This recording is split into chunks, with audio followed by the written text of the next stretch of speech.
Well, welcome to okay. Well, welcome everybody to our it's already fourth quarter. It's Q4, October 1st. How many of you are going, wow? Definitely me. There is so much that needs to be done at this time of the year. My garden needs put away. We're going on vacation. It's like, where did the year go? I don't know. But one of the things that we have really enjoyed since, oh gosh, how many years has this been now? It's been 4 years, 5 years. Are we going on 4 years? 4 years now. Kevin and I from True North Professional Development. Did I get that right this time? Yep. Okay. I always mess it up. I get the True North part right, but it's like Soul Canyon. I get that part right, but the training and development, I always forget to add. But for the past 4 years, we've been offering trainings free once a month on the first Wednesday of every month from noon to 1, so that folks that were feeling isolated during COVID, folks that companies that were struggling to offer training could provide real training. So this is not going to be a sales pitch to sell you more stuff. It is really all about, let us share what we've been doing, what we've learned. A lot of my stuff is gleaned from different books that I've read over the years. One of the books that I'm going to talk about today is The Happiness Project. If you haven't read Gretchen Rubin's book, it's a really fun, easy read. And it's all about a lady that decided, you know what? The days are long and the years are short. I'm going to focus in on happiness and doing what makes me happy and see what happens. And it was a fascinating journey into happiness. I'm going to share my screen with you, and I've got a PowerPoint, which is mostly just talking points for me, and visuals for you. If you're like me, I'm incredibly visual person, and I was playing around with this stuff earlier, so get it to full screen. There we go. But Kevin and I have really enjoyed sharing things with people and watching the growth of different companies. A lot of the companies that join us on a regular basis will hook us up into their big screen on their lunch rooms, throw pizza on the table, and have a day of training or an hour of training. And we really encourage people to do that, because I really believe that the more you know, the more you're worth, and the more everyone collectively knows, the more our world is a happier, more joyful place. And having said that, this isn't time that we need to raise our vibrations to a higher level, because we're going to have some pretty challenging months in the next few months that allow us to rip each other apart, or celebrate the fact that we have the right to vote any way we want and believe anything that we want within our borders. So I think the message that we had at Chamber today was, let's just all be kind, right? Let's work on being kind to one another. It doesn't cost you anything. It doesn't take away from where you are. I'm going to shut the door because my dog is barking. They're golfing. We live on a golf course, so there's lots of things that a puppy can bark at. I think one of the things that when we named this greater success of positive intelligence, one of the things that I thought we really needed to talk about is, what is success? What is success to you? Because everybody has their own definition of success. We've got a really fairly small group. Please feel free to either drop it in chat and Kevin will make sure I hear it, or unmute and speak up. What does success mean to you?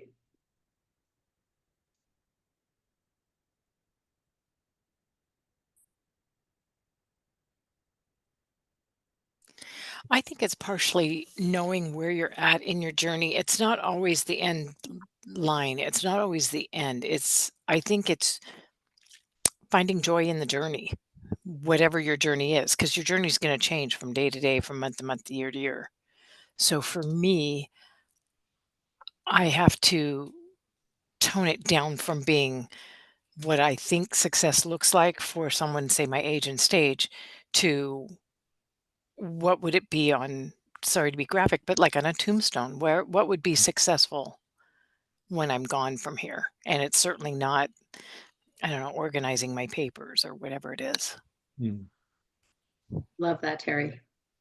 So thanks.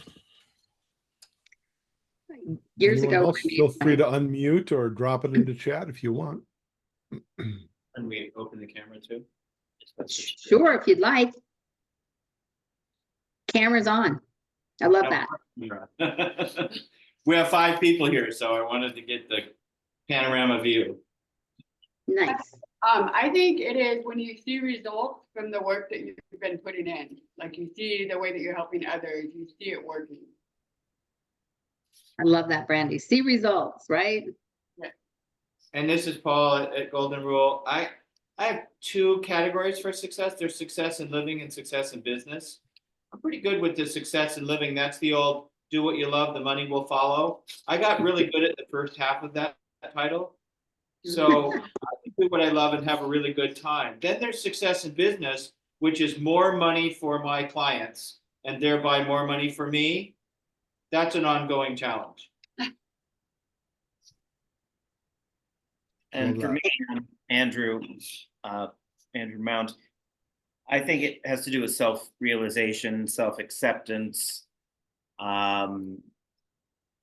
doing a regular self-inventory and feeling good about the work that you're doing on improving your inner condition. I'm not always identified with success in an outer worldly sense. I feel that it all begins within, for me anyway. Love that. Anyone else? You know, they give us a definition according to Oxford. See if it goes. You know, it is accomplishment of an aim or a purpose. There's a thin line between success and failure. Like oftentimes there's just some little teeny thing that if you change it will create success, will give you that successful moment. And this comes out of Kevin's work from his leadership class that he teaches, and it's leading yourself. Transforming the internal obstacles that are in you so that you don't trip up yourself to get to that success. Yeah. And it really requires a lot of self-reflection. It takes a lot to look at what you're all about, how you're going about it, and judging yourself with a little bit of grace and kindness as well. We all have this voice inside our head that can beat us up, and we're going to talk about that in a little while. But as we're going through that self-reflection, I really recommend like a journal. Like write down, hey, this happened and this is how I handled it. What should I do next time? What do I really want out of life? In December, we're going to do our goal setting, which we always do in the month of December, right? Kevin, did you have something? Oh, I was going to say, Patty says I think it means being able to reach a goal or a milestone, doing something you're good at or passionate about. Yes. And so, but who sets those goals and those milestones? It's got to be inside. If you've ever been in those environments where they tell you you must do this or you have to do that, there's some sort of, even if it's the best thing in the world for you, there's something inside of you that goes, no, I'm not going to do that. Right? We resist a lot. So it's got to be internally focused. It's got to be something you yourself desire, and taking a serious look at what's stopping you from achieving your success and listing out those things and then trying to shed some light on it. And make a plan on addressing some of those. One of the things that kept me from success was my inability to be assertive in my communications. So I spent a number of years working on building my assertive skills, right? Because you won't get what you want if you don't ever ask for it. People are terrible mind readers.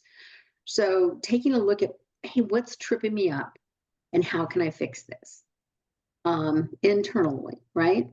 One of the things that really impacted my life a couple of years ago is I read the book Positive Intelligence by Dr. Shirzad, and I keep messing up his last name, but Positive Intelligence really changed how I looked at things. I always thought, you know, positive is putting a smile on your face and thinking, oh, the best is going to happen. But this book and then the app and the test and all of that gave me a little bit of a definition and a structure to deal with improving my positive intelligence. I always thought that I was fairly positive, but I realized that some of the stuff that happened inside of my head was not positive.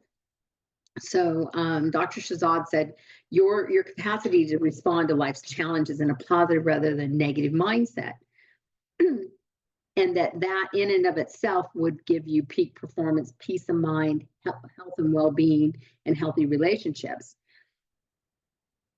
And isn't that what we all want? We want better performance. We want peace. We want happiness. We want well-being. We want healthy relationships. So when you look at all the different emotions that are considered positive, what are some of those positive emotions? And feel free to jump in there.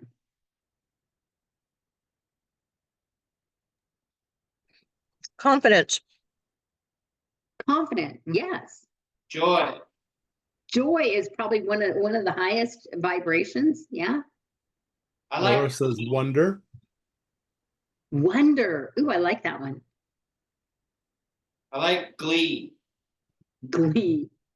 Glee just makes you smile. Just the word.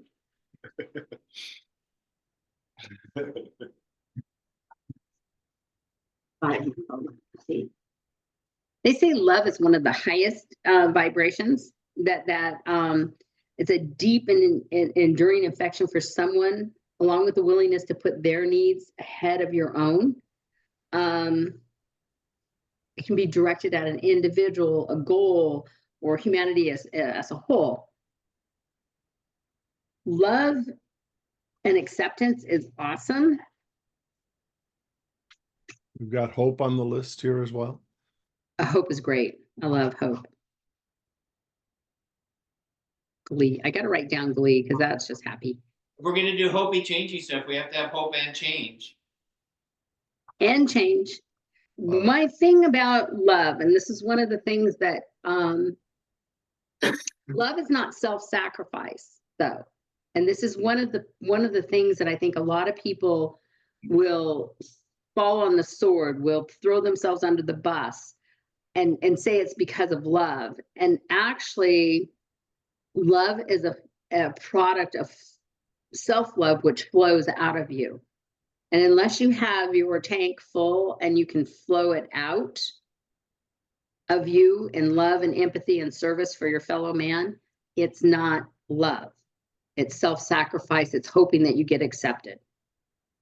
And that's one of those things when I started really, it's unhealthy. It can be one of those relationships in which you are a codependent, so to speak.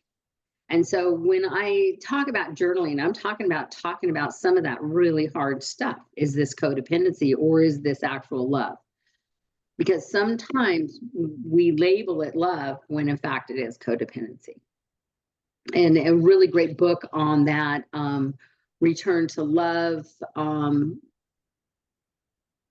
Marianne Williamson, and then also The Light Side of the Dark Chasers, which is Debbie Ford's book. If you feel that you might be walking down the path of codependency, I recommend both of those books. Only you know, and there's no judgment here. However, having said that, and this is not in the notes that I sent you, having said that, there is this voice inside your head, and everybody has it, that judges themselves, that judges other people, that judges situations. It's an internal dialogue that happens all day long. It is designed to keep us safe, to help us be accepted into society, into the roles of of the world and be loved and accepted and fit in, but it can be really toxic. Some people have that really helpful voice, and then other people have an incredibly toxic voice. And in Dr. Shahzad's work, where he talks about the fact that we have this judge inside our head, he talks about how nasty his voice was. And this is where he went down the path of writing the book and doing the research on positive intelligence. And he said that he found that the judge hangs out with a whole bunch of other characters, and he calls them the saboteurs. And those saboteurs, as they have a conversation with the judge, can really hurt us. But he said the good news is we also have sage powers inside of us, and the love and the curiosity and innovation and motivation, that those sorts of things can help us.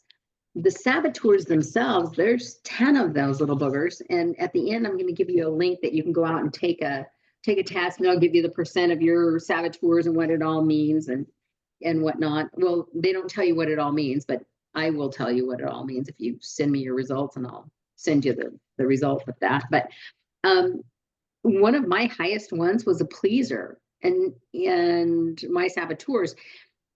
And the pleaser is indirectly tries to gain acceptance and affection by helping and pleasing and rescuing and flattering other people, and they lose sight of their own needs. So I was constantly throwing myself under the bus for other people, thinking that they would love me if I did. And that's not necessarily the case, right? So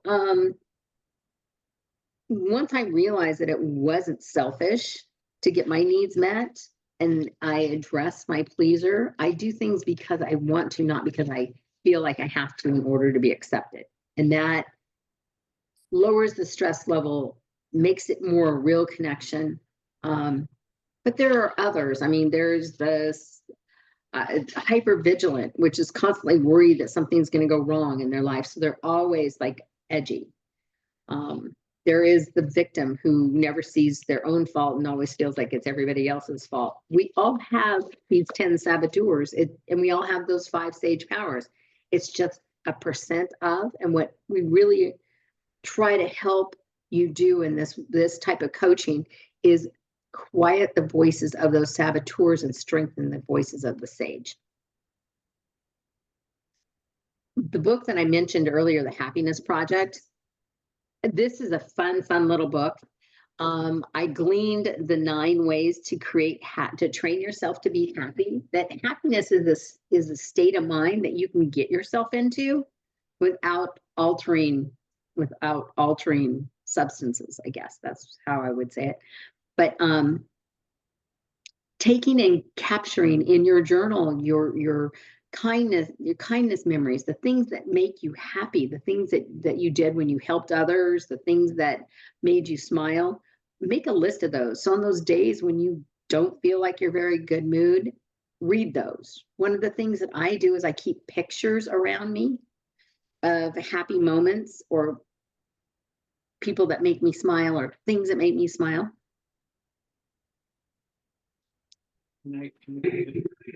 Yes.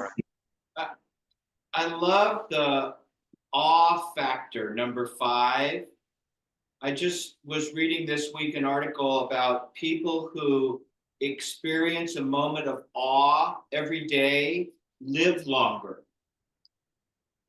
Oh, I bet that's really true. What did they define the awe factor, Dennis?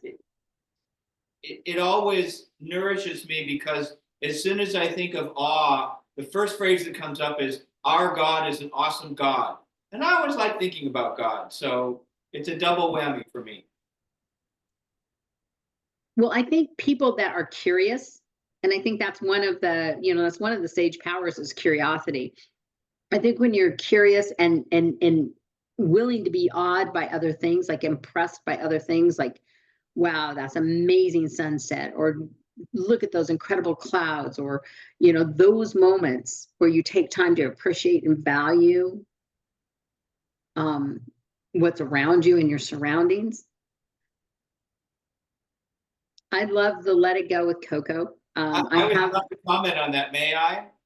yes, A young graduate student came to me a few years ago asking for help with a project.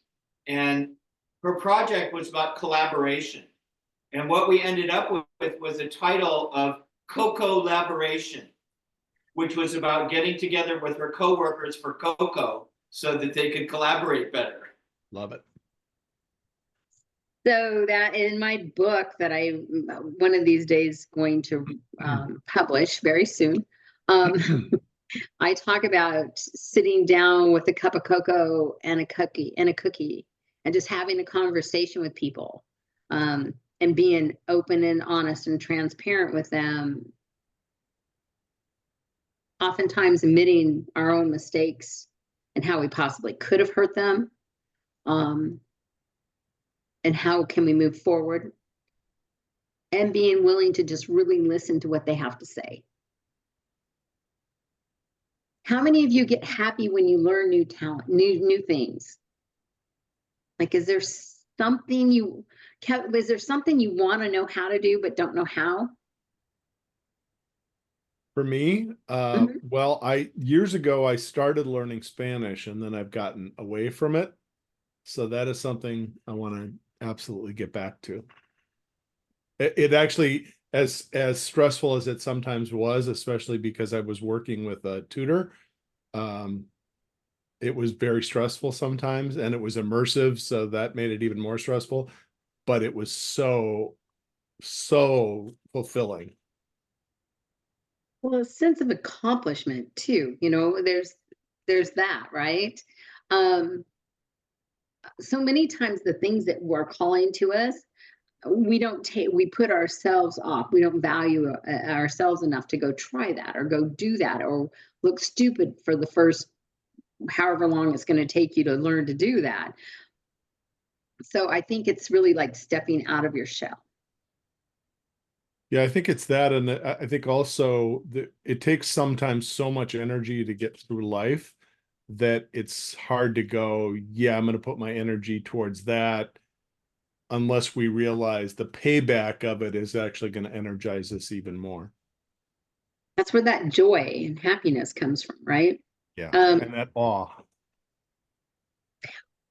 The connecting to your neighbors, I mean, getting to know your neighbors, being nice to your neighbors, supporting your community.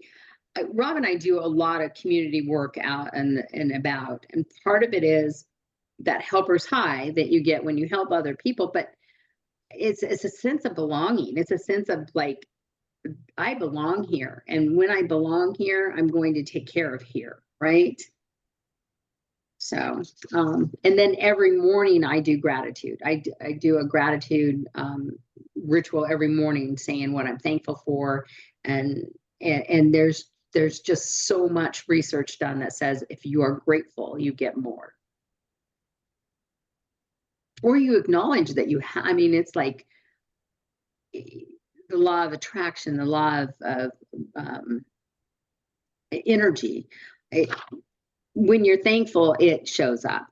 Yeah. So, there's 3 things that make most people happy, and this comes from another study: pleasure, doing things you enjoy; engagement, interested in your activities and connected to others; and meaning, feeling like what you do matters. My question to you is, how can you make how do you know that what you do matters? That's my question. How do you know?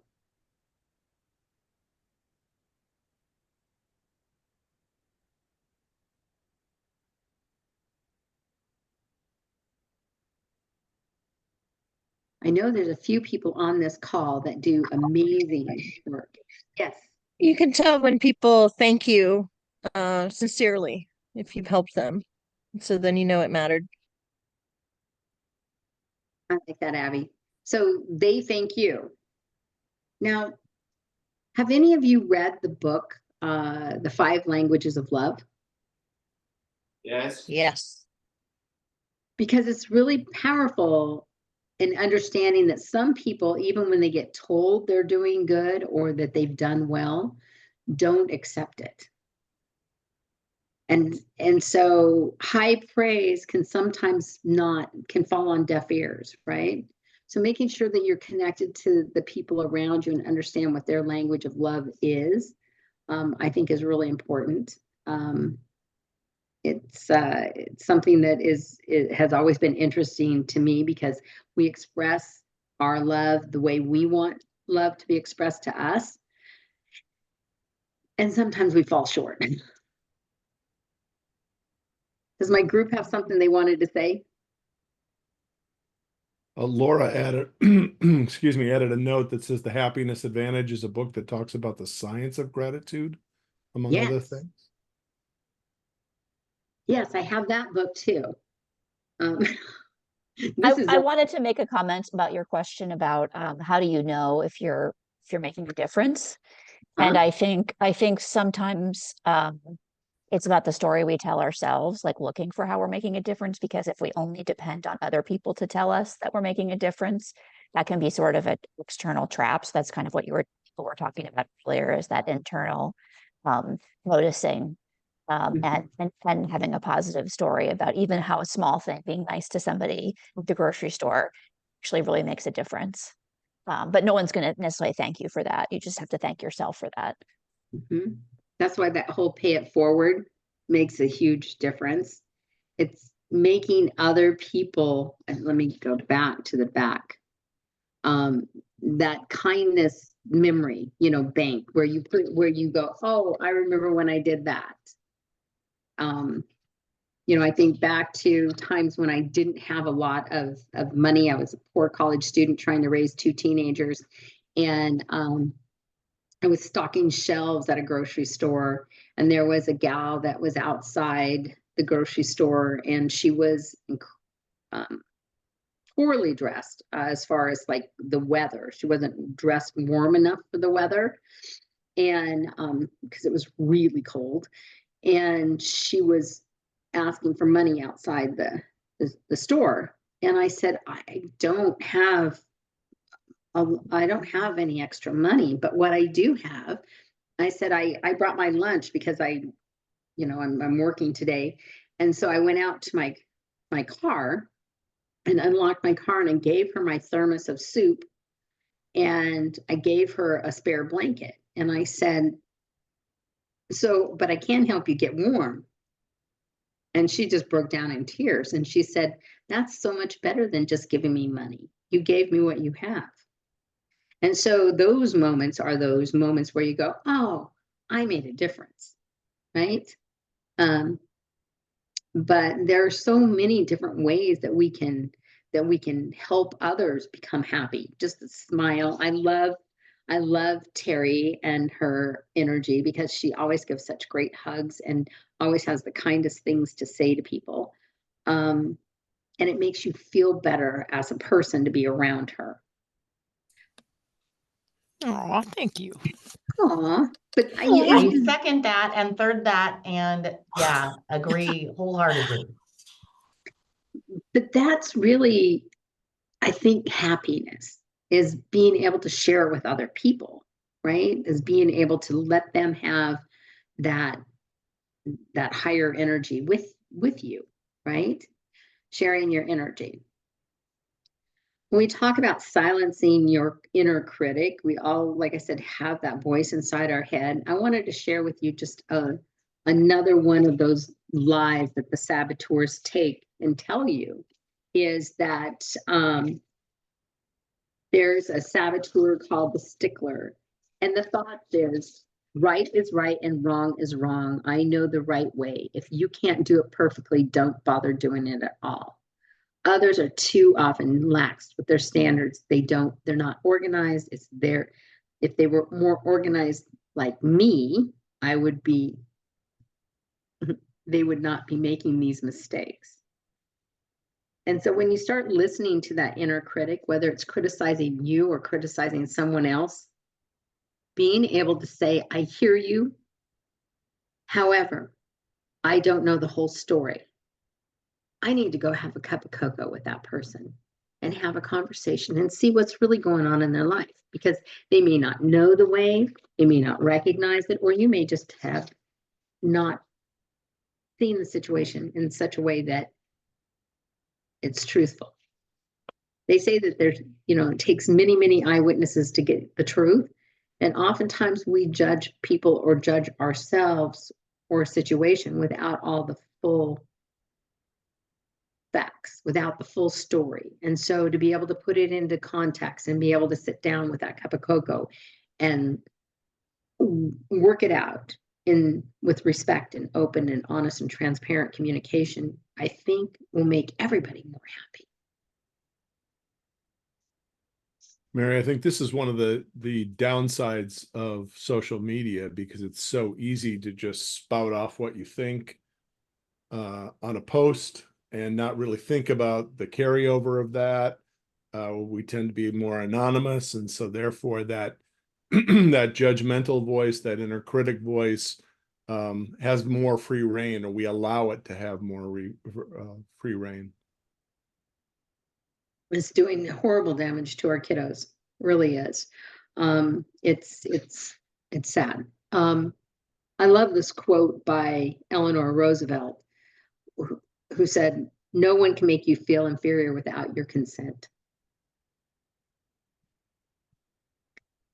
We need to sometimes have thicker skins and not take it personal. I know in one of my communication courses I teach, quit taking it personal. It's not personal, but life can sometimes feel like a real personal attack. And so being able to be like a water, like water going over a duck's back, and let the words flow over you, not into you, I think is a skill that a lot of people need. It's not that feedback isn't important. It's not that you're treating others with respect and kindness is not important. It's just that sometimes there is that viciousness that can really damage. When we talk about the power of self-talk, that voice that's talking to us, if we can train it to say nicer things, I think we are going to find ourselves a lot happier, because our own worst critic is usually ourselves. So saying things like, "Hey, you're doing the best you can," or "It's okay to ask for help." It's okay not to be okay. Knowing that it's okay to have boundaries and that you're able to do amazing things. It's okay if you're a work in progress. Like Terry was saying, I think sometimes we have to judge it by the day, our success. Did I do good today? Am I heading in the right direction? I'm kind of going through this self-talk thing right now with everything that has happened in our family, and trying to watch the self-talk of the people around me to say, it's okay. You're okay to grieve. You're okay to be mad. You're okay to be frustrated. But let's see what we can do to fix this. Let me walk beside you for a second and see if I can carry your load, or if I can give you some tips on how to pack a lighter load. Mary, one of the things that I've been working on recently, how sometimes stuff that you're working on keeps coming up over and over again. Well, the last couple of weeks with some of my coaching clients, it has just come to my attention that people just need to give themselves grace. It's okay that you messed up today, because we start again tomorrow, right? And so what? So you didn't make that deadline. So you made your boss mad. So what? Now what? Now what do? Give yourself grace and then move forward. Well, that self-talk that we teach in my women's communication course, especially, I talk about the fact that, we're our own worst enemy and our own worst judge of our actions, of our words, of our looks, or whatever. And to be able to put it through the filter, what would I say to my best friend? If my best friend just did that, what would I say to her? I certainly wouldn't tell her, "Oh, you stupid thing. What the heck were you thinking? You're an idiot. You'll never get." Would we ever say something like that to somebody else? We probably wouldn't even say that to our enemy, right? But every day, day in and day out, we have this self-talk that oftentimes is beating the crap out of us. So that's, I really, one of the most important tools that I think we have at our fingertips is journaling and just writing it down. And then taking a moment to reflect, hey, how does that sound? How does this look? I think we need to do more of what makes us happy, and so without apology, you know, to be able to say, I want to go do this. This makes me happy, and carve time out of this crazy squirrel wheel that we're on to go do the things that make us happy. It oftentimes doesn't take that much time. You know, if you want to go spend 30 minutes out running the dogs around in a field somewhere, that doesn't take, it's not like you're taking a whole day. It's not, even if you do take a whole day, but it oftentimes maybe a half an hour.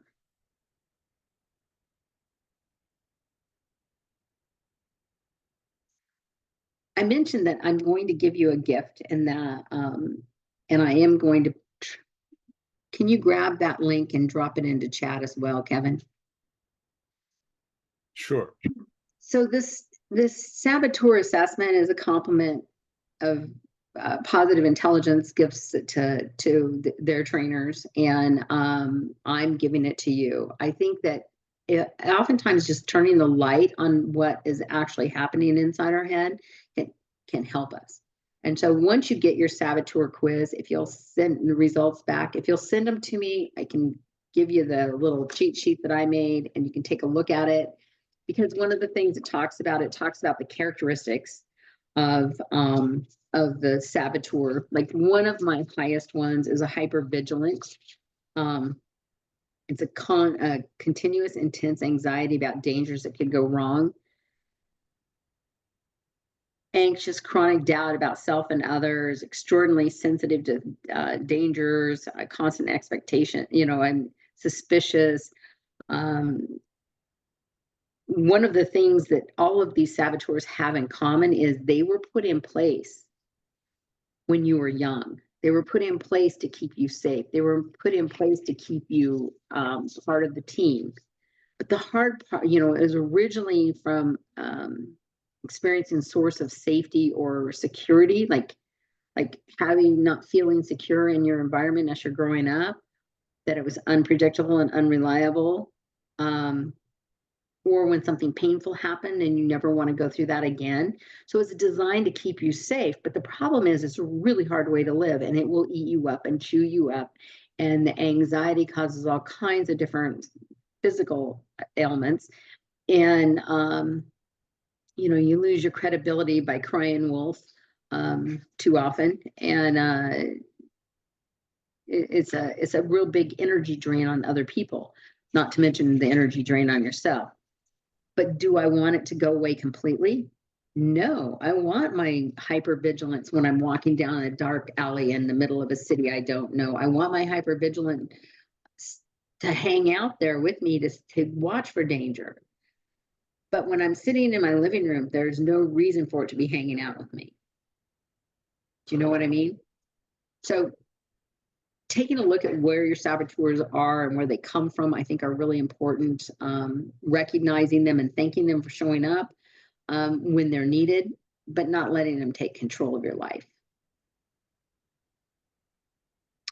This is what your results look like. It gives you a percent of and this one definitely is not mine, as I don't have a controller. He's way down there, but and I don't avoid much. But you know, each one of us have a different mixture, and it's, I think, kind of important to take a look at. The other thing I wanted to bring up while we still have a few minutes, and then I'm going to open the door for conversations, is we've got our Excel Essential Level 2 class coming up, which is going to be taught by Kevin, and it's online. It's 9 to noon on October 10th, and this is my favorite class for our Excel, because if you know Excel and you're using it, but you know that there's ways to be faster, there's ways that you can utilize the power of it, this is the one for you. You can sign up at either True North Skills or at soulcanyon.com. And then Kevin, would you like to pitch your building your brand, which is our next lunch and learn, right? Yeah, so next, I can't remember the date, but it's the first Wednesday of the month in November. I want to say it's the 7th, maybe. So I'm going to be chatting in that session about how you can start building your brand, how you can start presenting yourself in a way that promotes what you do, who you are, and what are the things that you need to think about related to that to kind of put yourself forward in life, in business, professionally, and whatnot. So looking forward to that. That'll be a great session the first Wednesday in November. And again, you can go to either website to register. Which is November 6th.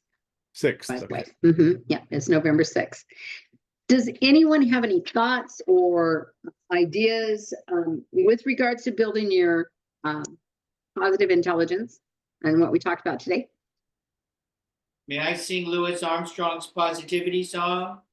Sure. You got to accentuate the positive, eliminate the negative, latch on to the affirmative, don't mess with Mr. In Between. Love it. Oh, you're Thank braver than you. I am. Thanks for that. That was unexpected and delightful. Thank you.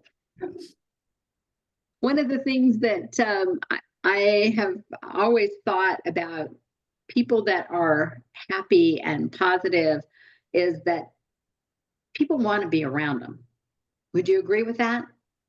Oh, sure. Which I They're think drawn to them.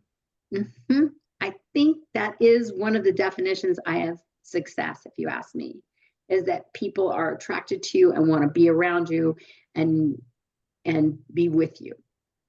Because I've shared it with many people. My sole purpose in life is to connect people to each other while I enjoy the journey and the friends I make along the way. So I love connecting people. So I thank you very much for connecting with us today. Kevin, did you have some thoughts? I just want to share one last thought, which is kind of a cliche for Mary and I over the last 4 years, because we've gone back to this over and over again. But if you're just getting to work on this and you're feeling uncomfortable about it, remember what they tell you on the plane, right? When the mask drops, who's supposed to put on the mask first? You're supposed to take care of yourself first so that you can help other people.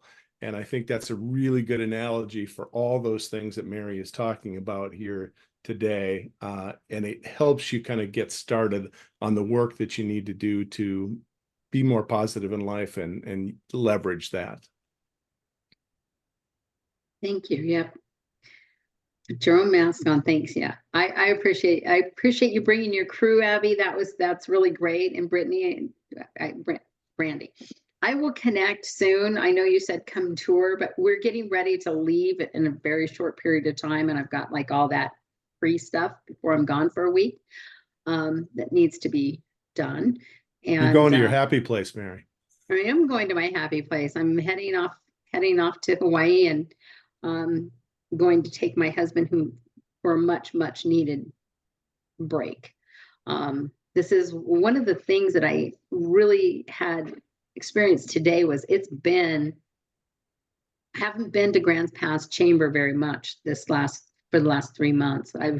It's been kind of challenging to people. You know, when you're going through some really rough stuff in life, oftentimes it's hard to people. So if you've got people that are kind of like pulling back from you, they may be going through some hard stuff. And so just being able to reach out and do a one-on-one, because in front of other people or in large groups, it's really tough, which is why that personal connection is I think necessary. So it was great to get hugs, and it was tough to be there with everybody, but I think we draw energy from each other. And I think if we can bring that positive energy in and share it. What is that saying? If you see somebody without a smile, give them one of yours. Yeah. So. And thank you all for the engagement today. And thanks for that special song. I appreciate it. Yeah, yay. Join us next month. If you have any questions, shoot us an email or a text. We're really easy to get a hold of. And in the meantime, get out there and spread some happiness and positivity. Thank you, Excellent. Mary. Thank you so Thanks, much. Mary. Bye. Bye. Bye.